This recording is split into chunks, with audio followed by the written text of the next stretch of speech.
ఏంటక్క పన్నీర్ చేసావా? ఎలా చేసావు అని అనుకుంటున్నారా? సింపుల్‌గా అండ్ పర్ఫెక్ట్‌గా పన్నీర్ ఎలా చేయాలో చూసేద్దామా? సో, నేనైతే ఈ పన్నీర్‌నైతే సెకండ్ టైమ్ చేయటం ఇదైతే. ఫస్ట్ టైమ్ చేశాను గానీ అంత ఏం రాలేదు. నేను మా చెల్లి కలిసైతే అప్పుడు చేశాం. కానీ ఈసారి మాత్రం పర్లేదు బానే వచ్చింది. సో, చెప్పాను కదా! మా బాబుకైతే రేషన్‌లో ఈ పాలైతే వచ్చాయి.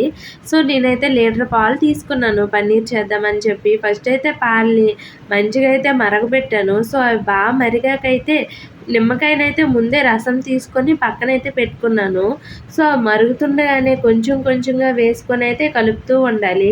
మొత్తం అయితే నిమ్మరసాన్ని ఒక్కసారి వేసేయకూడదు. ఎందుకంటే ఒక్కసారి వేస్తే ఇరగటానికైతే టైం పడుతుంది. సో, ఇలా కొంచెం కొంచెం వేసుకొని అలా మరగబెడుతూ ఉంటే ఆ పాలైతే ఇరిగిపోవడం అయితే స్టార్ట్ అవుతాయి చూసారా? సో, అలా వేసుకొని కలుపుతుంటే మన పన్నీర్ అయితే అలా రెడీ అవుతుంది. నేను మా చెల్లి కూడా పన్నీర్ చేసేటప్పుడు ఇలానే లీటర్ పాలతోనే చేసాము. అప్పుడైతే మా అమ్మతో తిట్లయితే మామూలుగా కాయలేదు. ఎందుకంటే ఆ రోజు పన్నీర్ రాలేదు, పాలు కూడా పోయాయని చెప్పి. సో, లీటర్ పాలు నాకు 10 రోజులు టీకొద్దును మీరు ఒక్క దెబ్బకి ఇలా చేసేసారని చెప్పి మాకైతే బాగానే తిట్టింది. సో, ఈసారి కూడా అలానే అవుతుందేమో అని చెప్పి నేనైతే చాలా భయపడ్డాను.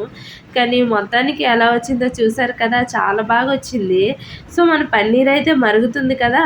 నేనైతే పక్కన ఇలా జిప్ రేక్ పెట్టుకొని దానిపైనైతే క్లాత్ అయితే పరుచుకున్నాను. సో, ఈ మరిగిన దాన్నయితే అందులో అయితే వేసేసాను. పన్నీర్‌ని వడగట్టుకున్న తర్వాత అయితే చల్లటి వాటర్‌తో అయితే వాష్ చేయాలి. ఎందుకంటే మనం నిమ్మకాయ రసం అయితే వేసాం కదా! ఆ పులుపు అయితే ఉండకూడదని చెప్పి నేనైతే ఒక 5 టైమ్స్ వరకు వాష్ చేశాను. తర్వాత అయితే ఇలా వాటర్ అయితే బరువు పెట్టాను. అదైతే పని అవ్వలేదు. ఎందుకంటే మొత్తం ఒలికిపోయాయి వాటర్ అంతా. తర్వాత అయితే ఇలా బాలామృతంతో అయితే బరువు పెట్టాను. సో, మన పన్నీర్ అయితే పర్ఫెక్ట్‌గా అయితే రెడీ అయిపోయింది. చూసారా చాలా బాగా వచ్చింది కదా! ఎలా వస్తుందేమో అని భయపడ్డాను.